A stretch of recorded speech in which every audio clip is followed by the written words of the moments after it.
Doctor ortho, अब दर्द भी घुटने टेकेगा।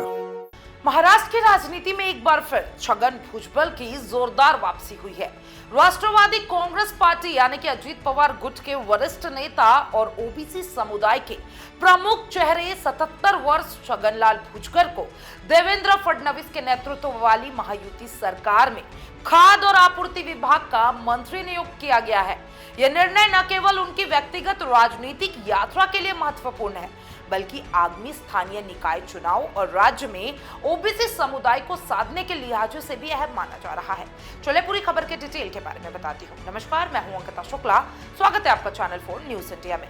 देखिए, पिछले साल दिसंबर में छगन भुजबल को महाराष्ट्र मंत्रिमंडल से बाहर कर दिया गया था, जिससे उनकी राजनीतिक पकड़ कमजोर पड़ती दिखाई दे रही थी। उसी समय यह भी माना जा रहा था कि एनसीपी के अंदरूनी समीकरणों और नेतृत्व के साथ उनके मतभेदों के कारण उन्हें हटाया गया।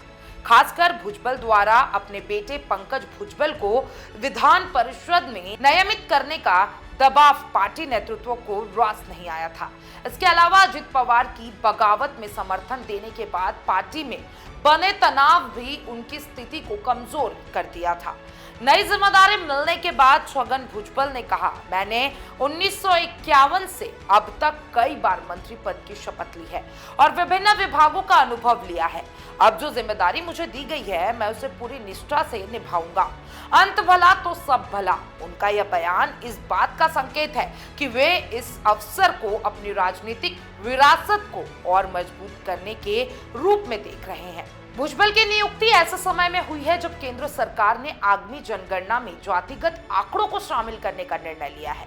इसके अलावा सुप्रीम कोर्ट ने हाल ही में महाराष्ट्र के 600 से अधिक शहरी और ग्रामीण निकायों के चुनाव का रास्ता साफ किया है। ऐसे में ओबीसी समुदाय को अपने पाले में बनाए रखने के लिए भुजबल जैसे प्रभावशाली चेहरे को फिर से कैबिनेट में शामिल करना एक रणनीतिक दांव माना जा रहा है। देखिए, भुजबल को खाद्य और आपूर्ति विभाग की जिम्मेदारी दी गई है, जो पहले धनंजय मुंडे के पास थी। यह विभाग आम लोगों के सीधे तौर पर जुड़ जाता है और महंगाई, राशन वितरण जैसे मूलभूत आवश्यकताओं से संबंधित है।